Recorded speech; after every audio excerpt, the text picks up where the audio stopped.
Welcome everyone, this is William for PhantomDrawing, and today I'm going to talk about what's in my pencil box. So this is actually pretty fun.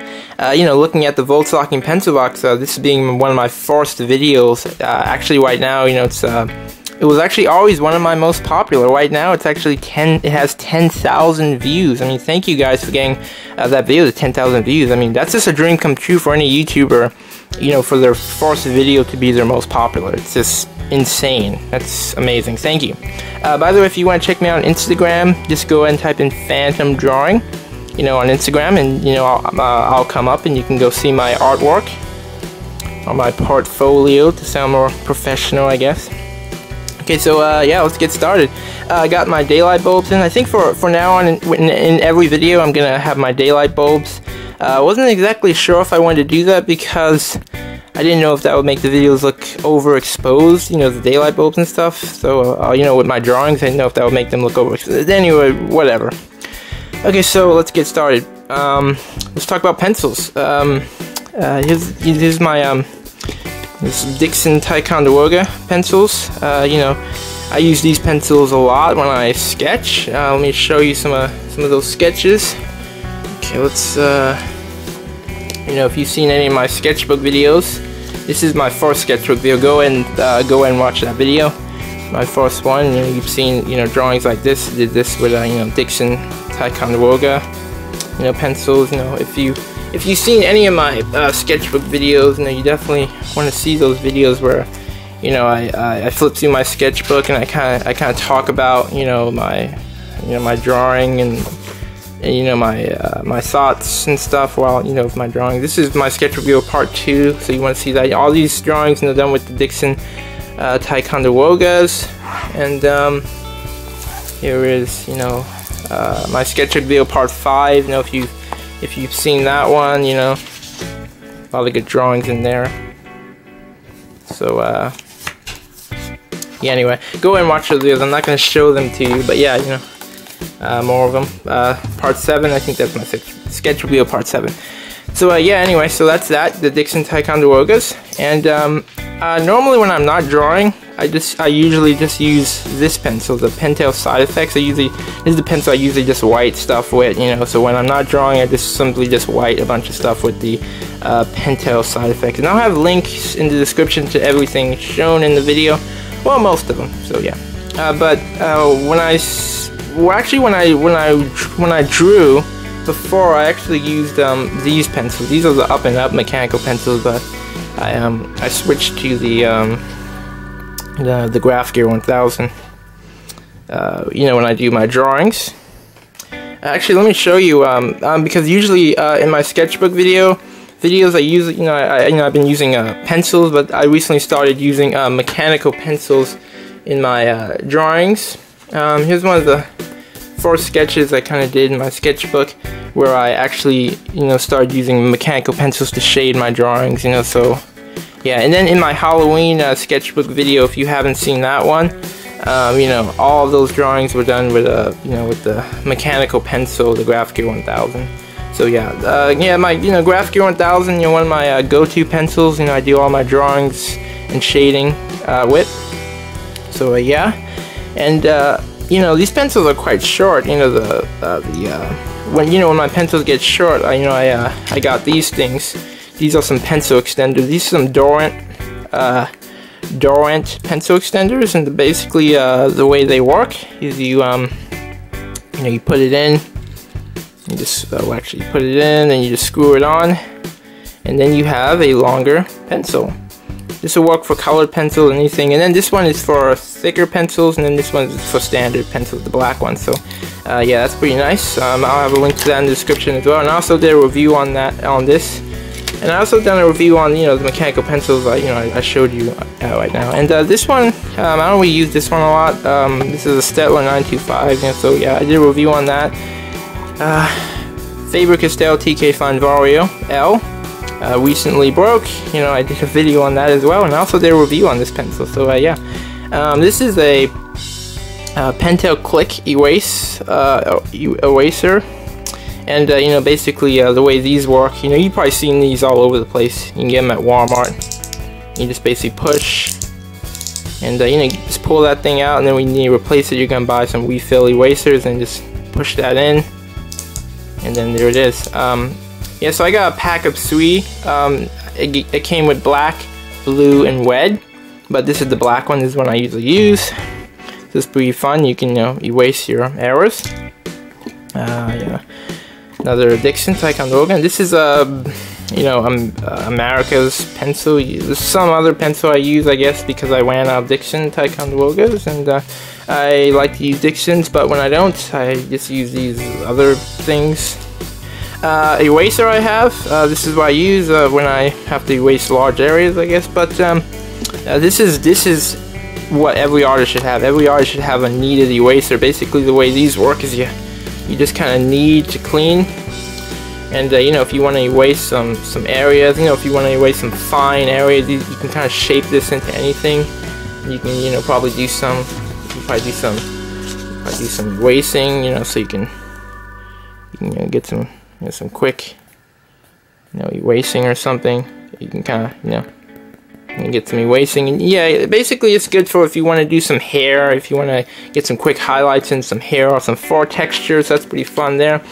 This is a sharpener that we get at Walmart. You know, you basically open it up and you can sharpen, and it has a eraser attached to it, so you can erase actually. So that's pretty cool. You can, you know, do some erasing with it, and so yeah, so kind of like a hybrid thing. And here is a Sharpie. This is what I use. I use this Sharpie for when I name my drawings. You know, yeah. Let me show you how I use this Sharpie right now. Let me kind of show you that right now. Yeah. So I do a picture series and I put them on the wall, and you can kind of see I kind of name my drawings. And you know, obviously, like I was saying, I do this with a Sharpie. Yeah, so I do it with Sharpie, and yeah, so that's kind of that. So let's get back to the pencil box. Okay, so back to the pencil box. Here is this is some Pentel super high polymer lead. This is the typical lead you're gonna find in your Walmart or whatever type of store. This is the typical one you're gonna find. You're gonna find your Pentel lead. This is why I get to put all. This is why I put, you know, this is why I put my graph gear and, you know, all my pencil, my mechanical pencils, you know, my side effects and stuff. This is just, you know, some lead. Yep, so that's that. 0.5, my preferred pencil size. And lastly, well, actually, before I talk about the Microns, let me talk about these. These are some Q-tips, actually. I recently started using Q-tips. I've seen a couple of artists. They kind of mix, or they kind of do some blending or smearing, you know, with these. Let me show you a drawing. Oh, darn it. Yeah, let me show you a drawing I did where that came in handy, actually. Okay, so here's a drawing I kind of, you know, used the Q-tips to, you know, really do some nice blending and stuff. Let me kind of, there we go. Yeah, so here's a drawing I kind of did some nice blending and stuff. So I kind of, you know, got the Q-tip and I kind of, you know, did some smearing, and instead of using a blending stump, you can kind of just use, you know, one of these and just kind of smear it around. Generally, I usually use my fingers, but you know, when I don't want to get all messy, I just kind of use these Q-tips. So yeah, that's kind of how they work, and yeah, that's kind of what they do. So those are the Q-tips. Let's put that away. That'll be an upcoming sketchbook video that I haven't done yet. Okay, so Microns. These are some Micron pens. Hold on a second, it's gonna get kind of messy here. Okay, yeah. Some Micron pens. Over here, these we have, you know, this is a 6-pack. You have 005. You have a 01. You have like 02, 03, 05, and yeah, they get thicker. And then you can also see what size it is on the cap, which is actually pretty cool. Let me kind of show you what that looks like. As you can see, So yeah, here's the 005, 01, 02, 03, 04. Yeah, so yeah, there you go. Let me kind of show you what it's like using these. So let's kind of, here's an 03. So let's kind of do some inking for this little guy here. No, let me get an I'm gonna use an 08. Yeah, I'm gonna use an 08. Let me just kind of make sure I'm zoomed in properly here. You can see Micron pens, or any type of pen, whatever pen you want to use. You know, you can use like a, you know, some Copic multi-liners or anything like that. You know, it's like a whole range of, you know, pencils you can, pens you can use. These inking pens, you know, a lot of artists, you know, use these. A lot of comic book artists, or actually comic book artists, yeah. I think they're probably on their Cintiqs instead. I'm not sure. Are they still inking? Well, they're probably inking and then scanning it into their computers or whatnot, and then probably coloring it in there, but yeah. The traditional mediums are going to die, and then everything will be digital. Yep. So yeah, I'm just kind of, you know, showing you how these pens work. You know, you can ink in your drawing, as you can see, like that.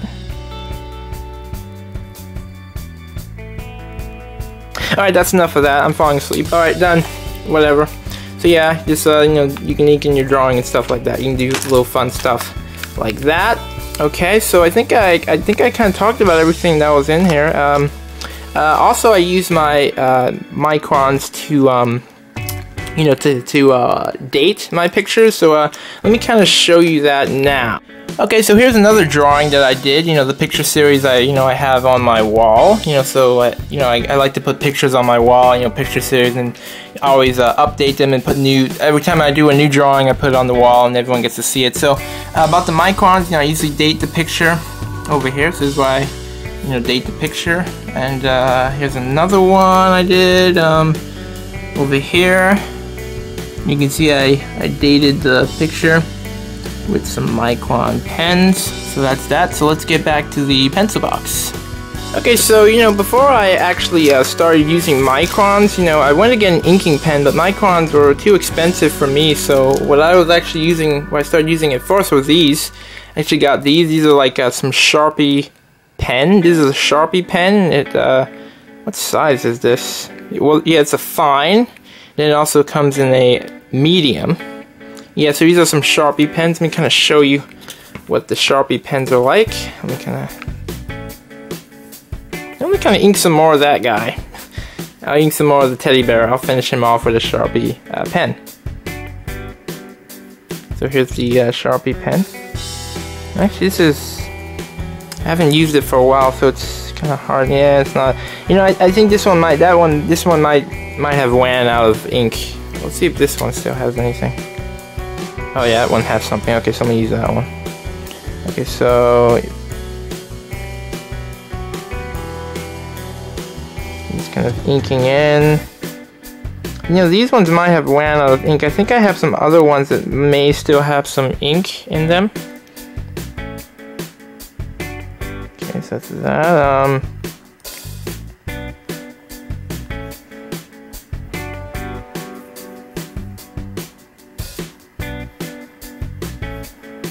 Yeah, but yeah, these are kind of how they work. You know, it's kind of a cheaper option if you don't want to go and buy the expensive Microns. And then I started using these. These are like what do they call this? Zig Memory System Millennium Collection. Yeah, so these are like Millennium Collection pens. You know, these are the ones I actually started using. I got this at Hobby Lobby for like $13. Whereas the Microns, I think they're like 20 bucks. They were pretty expensive. So I got these at first because I wasn't gonna get the Microns to begin with because Mark really uses Microns, and yeah, I'm a big fan. So yeah, so I got these instead since they were cheaper than the Microns. But I was originally gonna get the Microns, and of course I did eventually get Microns. But yeah, I got these at first because they were cheaper, as you could see. And yeah, they come in 5 tip sizes. You can see they have like specifications here. Pigment ink, acid free, lots of good stuff, waterproof and all that good stuff there. So here they are. This is what they look like. Let me kind of let me show you. Here's what one of them looks like. What size is this? This is a 08. Perfect. So here it is. So let's kind of let's do some writing with this one. Oops, let me zoom out. You don't want to zoom in too much. You're gonna get a lot of focus. Okay, so let's do some writing. Yeah, you know, I'm a very slow writer, so that's one problem with, you know, with me. I'm very slow. I'm a very slow writer. Ooh, running out of space. Oh, whatever. I went out of space. Whatever. Yeah, so that's kind of how it, you know, how it works. So that's pretty nice. Yes, this is kind of what I use. So yeah, I think we're pretty much done with my what's in my pencil box video. So thank you guys for watching this video, and definitely make sure you subscribe, you know, because, you know, that's what y'all do. You know, y'all just kind of watch the videos, y'all don't like it, and you don't leave a comment. So leave a comment, leave a like, you know, let me know that you're alive, that you're well, you're not dead. So yeah, thanks for watching the PhantomDrawing YouTube channel. Make sure you subscribe, make sure you tell your friends about these videos, and just come on, tell everyone. So yeah, thanks for watching, and make sure you subscribe. Do it!